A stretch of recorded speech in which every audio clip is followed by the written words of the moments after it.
Hello, everyone. Welcome to Oh, Eternal Remedies' first ever podcast. This is a really exciting moment for me. I don't know if it is for anyone else. Um, Today, we're going to tackle the topic of to remain silent, which has been our our main focus over the last little while. Um, and so, this is going to be a pretty naturally flowing, organic concept, discourse, so to speak. Um, and with me, I have. Mark Hutchinson. Oh, and Nicole Tricopoulos. Okay, well, thank you both for joining us on such a momentous occasion. Hmm. Um, and Yeah, and I'm thinking of any other formalities we can add to that to make it feel more official. glad to be here, Stefan. Happy to be here. Just happy to be invited. Love having a seat at the table. Okay, so my first question to the distinguished guest of our podcast tonight. The first question is, if I told you to shut up about something, um, what would be the first thing that you would immediately say, no, I'm not being quiet about this? Wait, what are we talking about? Is it anything? It's wide open. It's wide open. And sorry, rephrase your question. So if I told you to shut up Information. about something, about Mhm. X, shut up about X, Absolutely. what is the topic that you're absolutely going to be like, what comes first and foremost to mind where you're like, absolutely won't shut up about this. It means too much. To be completely honest, if you told me to shut up and I was talking about anything, I would persist. And that is mostly because the human mind resists being told not to do something. I think it makes us want to keep doing it. Um, the first thing that came for me that I would probably be, I don't know, something around women's rights or female empowerment. If you told me, especially coming from a man, to shut up in conversation about something like that, I would definitely push back on you. Interesting. But Okay. please know I would push back no matter what I was talking about. Okay. Let me, before we move on to Mark's answer, I want to make this complicated. What if, um, what if it was reasonable for me to suggest that you speaking on that subject within this time and context is dangerous for yourself and or for others? Would you still feel the same way? I think sometimes we have to walk a little bit more headfirst into spaces that are dangerous and um, deconstruct or disarm the danger of it. And sometimes the best way to do that is through conversation as opposed to avoiding it. Hmm. So okay. instead of kind of choosing to run away at that point, I think I would push harder to understand, what that danger is and what we can do to kind of face it a little bit more bravely. Okay. Wow, even if not keeping quiet means making the situation worse. I don't know how much worse you can make a situation in a conversation between two, right? Like, we're not sitting here saying that Mhm. we're on a platform, but it's in the exchange of ideas that we can learn so much more and come to see different perspectives. And that's not to say that maybe, I won't walk away from that conversation feeling like, okay, maybe I need to be a little bit more careful, or I need to be aware of this perspective, or like the harm that I can do. Mhm. But it's only through engaging in that interaction and learning about that perspective that I would be able to walk away and know that about that topic or about my role in it.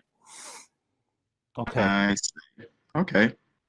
Mark, can you add your thoughts? And I want to throw in another wrench into this just to stir up the pot a bit. Um, what if I were to say that um, the topic that we're speaking on is Mhm. something that not only could be dangerous for you or for others, but would cause damage to you or someone else? would you hold the view that it's better to say something Ah. than nothing at all?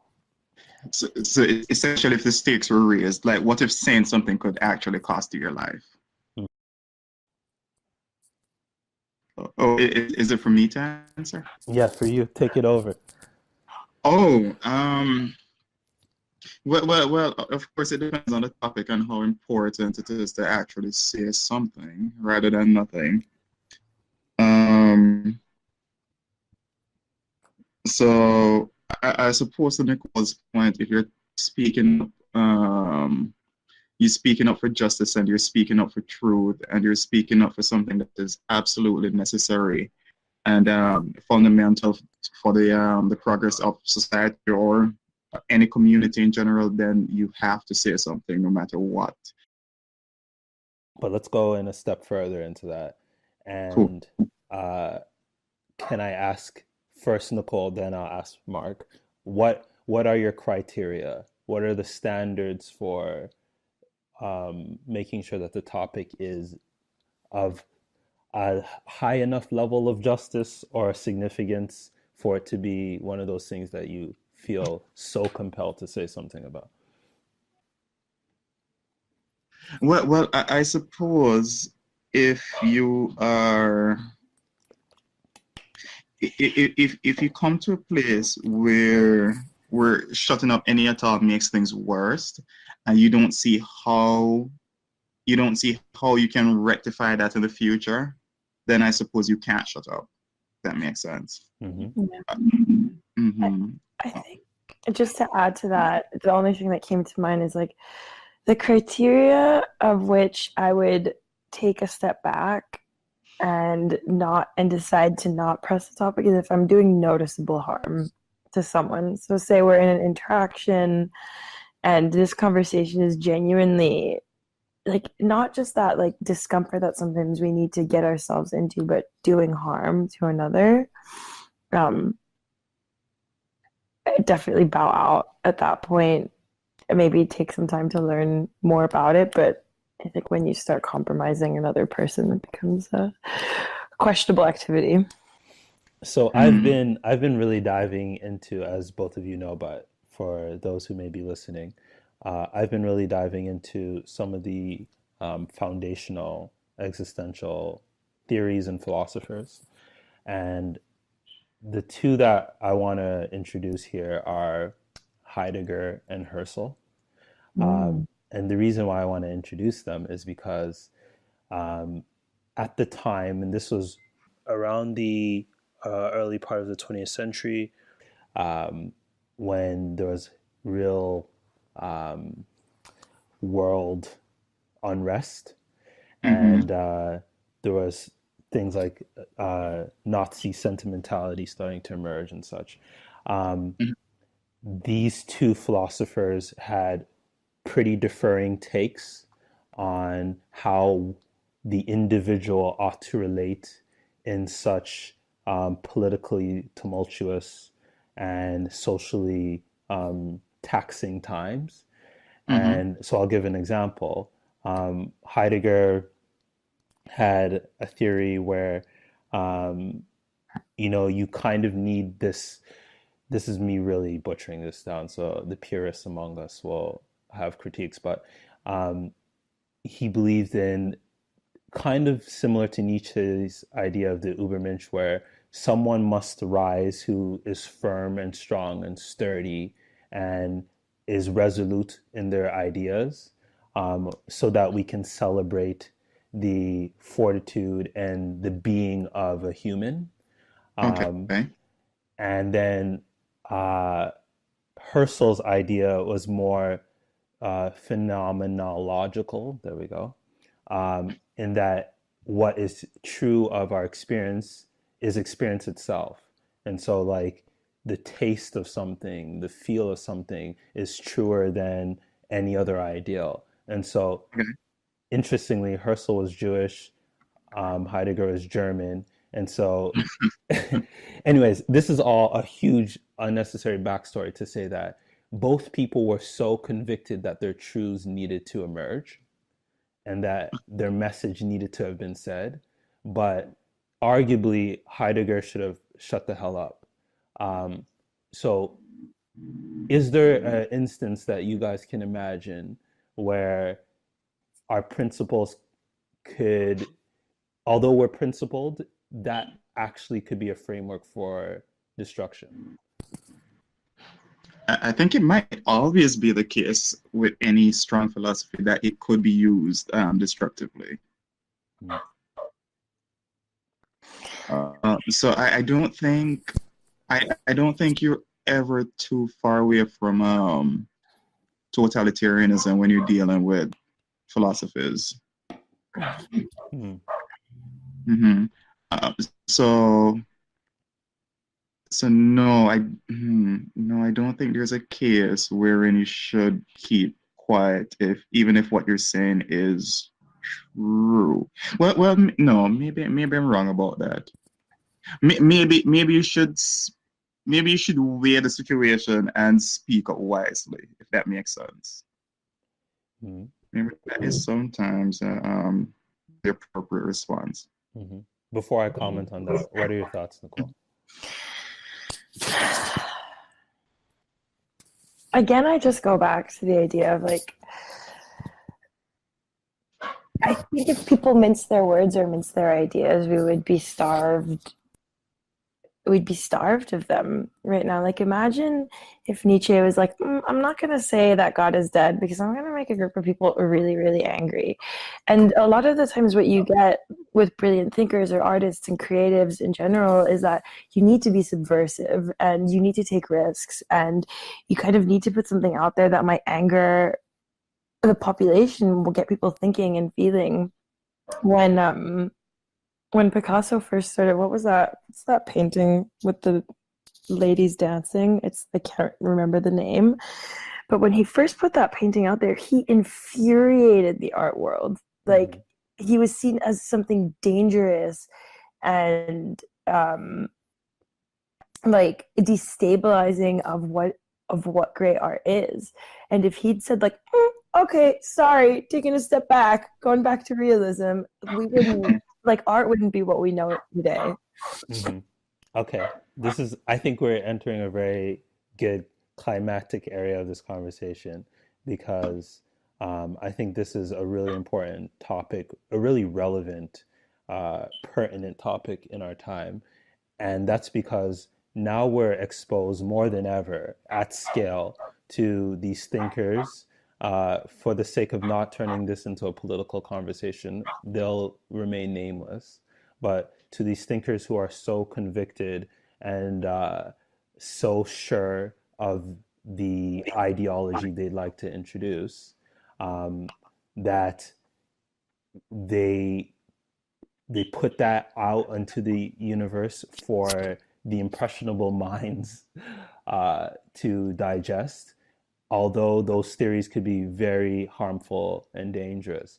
And so, really, what I want to get at is how do we protect what we first introduced with the philosophy of saying something more than not saying something is the better way of living? Um, while appreciating that there are dangerous frames of mind that are now able to be disseminated en masse in our time. Um, but we also want to make sure that we're having some semblance of integrity and human decency throughout the process. I think you can take this down a level. Even like right now we're speaking almost on like a grand scale in terms of like having wide scale influence or impact. So there's two things. One thing is that just as much as there's a potential or risk for things to go badly, there is also just as much potential for it to create positive social change or to influence people in a way that actually creates something new or is enlightening. So I don't know if the trade-off in terms of being scared of what might happen on the bad side outweighs the positive. Mm-hmm. That's sorry, go ahead, Mark. Oh, I was saying to your point, Nietzsche's philosophy, to a certain degree, ultimately resulted in the death of 6 million Jews. And that wasn't to say that his philosophy was bad, but that it was interpreted wrongly. So in that sense, the trade-off, the trade-off there, I don't know if the trade-off there was worth it. That's not funny, but yes. Yeah, you're probably right. This this is awkward laughing, by the way, not real laughing. Yeah, the best But kind of laughing. The no, best my favorite factor. type. Laughing is a form of filling space. Um, but just where another point that I was going to make is that we kind of take the risk of things being misconstrued every time we open our mouths. Like, the moment I send something out to the universe to you, I'm taking the risk that you might not read it or receive it as I intended. And like, I think this is so pronounced in our world right now with like texting, where it's like the way we write things and the way we express ourselves, not even just through speech, but through like written form, is so nuanced. Like the use of punctuation, the use of an emoji, like capital letters, like we're sending so much out there, like that for me might mean one thing and for you might mean something completely different. And that could be Indeed. like, that could be dangerous, but I'm not gonna like, I don't know, we're not gonna stop doing it. Well, I think what you do in such cases is that you take measures to mitigate or to guard against your message being interpreted incorrectly. Yeah, but Right? I think that's not always like that's not always your responsibility, right? So for example, when I read a text message and it's got full stops at the end, I get stressed. I'm like, this person is, like, I'm like, this person is mad at me. Like, why are they punctuating? Okay. But that's my problem, right? I can't just like go and like I can't go and like ask my friends, be like, hey, like your use of punctuation like gives me anxiety. So I would prefer if you didn't. Like it's I kind of see. also like me to take my responsibility as the receiver to try and like be empathetic and understanding of what the other person is trying to convey. Uh-huh. What I find so interesting in just daily communication, much less something to a greater degree in like a written piece or a speech or something, is just how much there's the thing that is said in the words that are formulated around the idea, and then the reflection on the things that are said. And so there's like this interesting inception of like trying to clarify communication. And Yeah. so and so we get caught in these like loops of like making sense of things that we're trying to make sense of, which I think leaves us a really good point to turn the conversation as we begin to close in flipping the coin. So we began by talking about the example that I started with Nicole on what would be the case where if I asked you to shut up about something, you would absolutely say no. Um, Let me put the question to the room again. Um, is there a case when I would say, hey, listen, you guys got to say something about this? And your response would be, no, it's better to leave this unsaid. What's the first thing that comes to mind? Um, for me, it would be speaking up about something that I'm not qualified enough to speak on. Mm-hmm. For example, the transgender issue is a good one. I'm not qualified to speak on it. So if you're on either side of the political spectrum and you ask my opinion, or you ask me to join your demonstration for whatever rights that you're seeking out, Mm-hmm. I'm just not qualified enough to help you in that regard. Mm-hmm. Mm-hmm. Nicole? Yeah, I'd agree with that. As you were speaking, I just thought that there's, every time we're speaking, we're losing the opportunity to learn. So every time I'm the one saying something, it means that I'm engaging in something that I already know.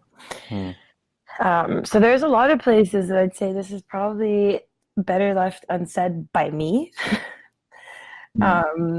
but there's a lot of things. It's like where you like for me, like I feel very strongly like I think we've gone really far with PC culture, but if we start moving into places of nonsensical hate speech or slurs, that type of thing, or like something that is just a closed-minded, um, non-nuanced perspective of something, I'm like, I don't want to hear it. I don't want to talk about it.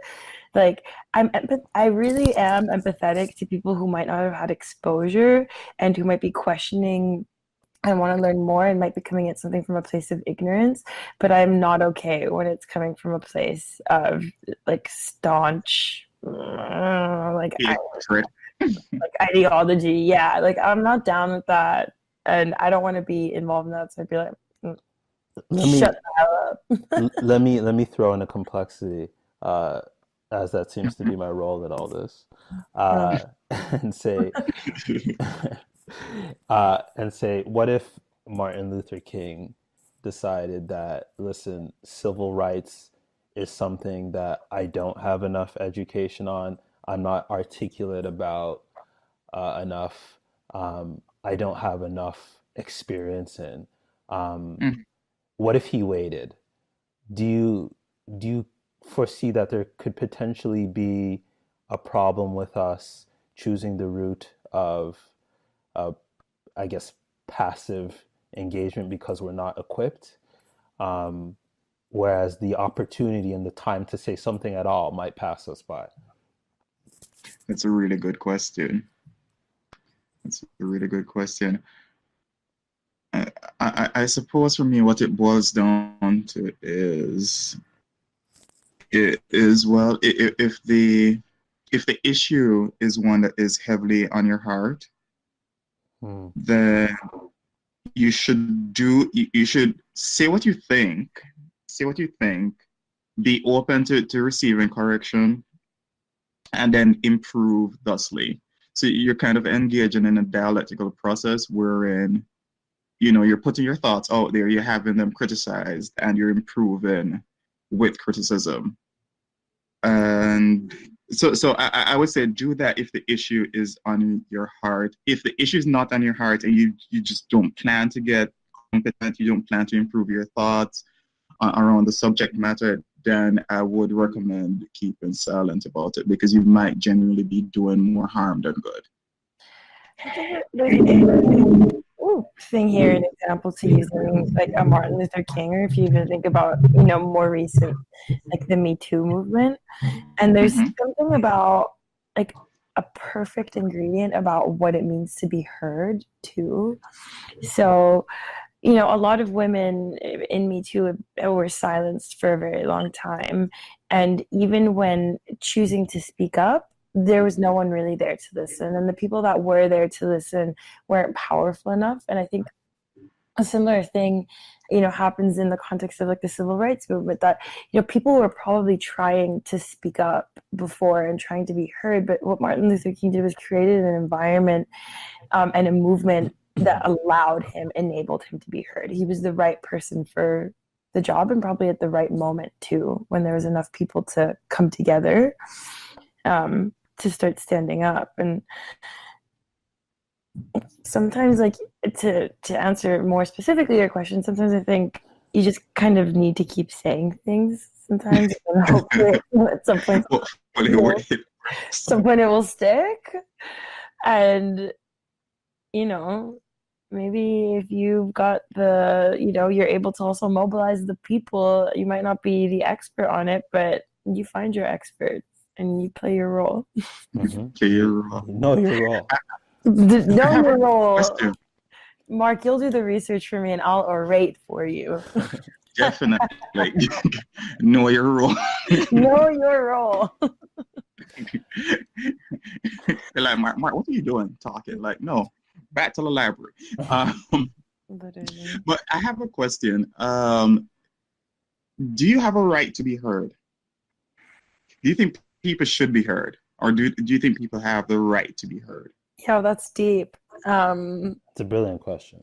That's a brilliant question. You know what? Instinctively, yes. Yes. I think By whom? this is so wide sweeping. But for example, uh, I don't know. This is a tough one. And my brain's kind of going in multiple different ways because I think right now we live in a world where we've got so many platforms to be heard and we're hearing so many things that sometimes it's hard to really filter out like what we should be hearing, what we shouldn't be hearing, like what's truth, what's not truth, like what's just noise. Mm-hmm. And I think that can become confusing and it confuses the question of like, do we have the right to be heard? But then, maybe it's like, I have the right to be heard, but you have no obligation to listen. Yeah. So Mm-hmm.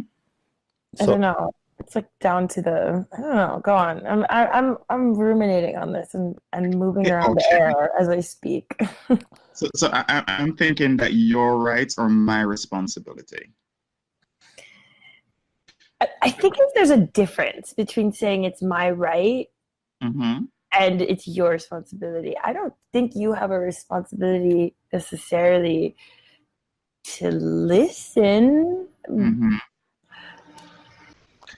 Then but if you have the right to be heard, then somebody has the responsibility of listening to you. Would you say that this equates with the idea of, freedom of speech? Like, I have the right to freedom of speech. Is that necessarily the same thing to saying, like, hey, I have the right to be heard? No. Mm-mm. no, I I don't. I think the key word, the operative word in all this is heard, meaning Yeah. the onus is actually on the recipient more Yeah. than Somebody's. Yes. and so I'll do a quick thought so we can wrap everything up um, and just say that I actually don't think you have the right to be heard. Um, Interesting. Mm-hmm. and this is and it's because of underlying belief within myself and one that I don't want to impose on anyone else or to embed it into some sort of morality or ethics, but it's that um, someone else must have the freedom to engage with you or others in the world, and you must protect that freedom at all costs. And within that freedom is the option of saying no. And so for me to want to protect my right to speak, to express myself fully, to uncover what it is that I'm feeling, I must also almost dialectically um, preserve your right to not listen to that. True. I can agree with that.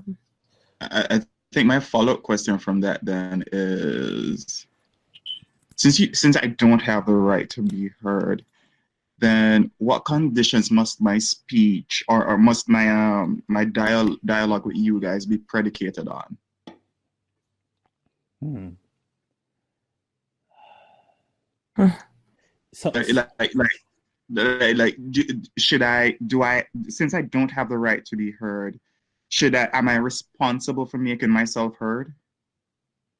hmm. Are you responsible for making yourself heard? Uh, no, I'm gonna say no. I'd say within the concept of responsibility, you must express yourself fully, and within the concept of fully, I would put um, well enough so that it can be received. That's what I'm thinking. I'm thinking that talking and being heard is to some degree a social act, and as such, it is going to be an act of compromise. Mm, Hmm. I like that. That's a pretty thought, actually. Uh, Yes, yes. so we realize that we've been speaking to you guys or speaking at you guys for half an hour it is now. So we'll wrap this one up here for now. Um, but first of all, if you've been listening to all this thus far, good on you. You have a weird sensibility about the world and probably too much time. I hope you're at least on the treadmill doing this. But also, thank you for being one of the people that inspire us to do the work that we do, in engaging in progressive conversations and discourse, and doing it in a way that's, I think, if I can speak on behalf of the group, that appreciates how much we don't know and how much we're not experts on things. Indeed. So, if that's something you value, you're at the right place. And if it's not, then thank you for riding with us regardless. And with that, thank you, Nicole and Mark, for ever engaging conversation. I always leave with a bit of food for thought to chew on and digest. But yeah, if this is something that you guys would like to hear more of, more about, if you'd like to hear us chat and chin wag some more, please let us know. Leave us feedback in the comment section. Is that how these things go? Is there any final remarks that either one of you want to leave? No, I'm good. I'm good. Thanks for having me. Thanks for, yeah, I'm still pondering on whether we have the right to be heard. So I want to, honestly, Mark, you messed up my night. So curious. You're welcome. As always. Thank you, everyone. We'll leave a few plugs so you can follow up with us, because I don't think the conversation needs to end here, although the podcast will. So find us on Twitter if you want to chat at eternal remedy, on Instagram at eternal remedy, and Facebook at eternal remedy. And feel free to shoot us an email at hello@eternalremedy.com, and look forward to speaking to you guys soon. How many times can a person say eternal remedy in a minute? I will test that. Okay, take care, everyone. All right. All right, that was fun. Yeah, that was actually fun. I actually think that was very good content, to be honest with you. Yeah, it wasn't too bad. Steph, did you prepare the question? No. Nicole, did you just ask me if I prepared for something? Well, you just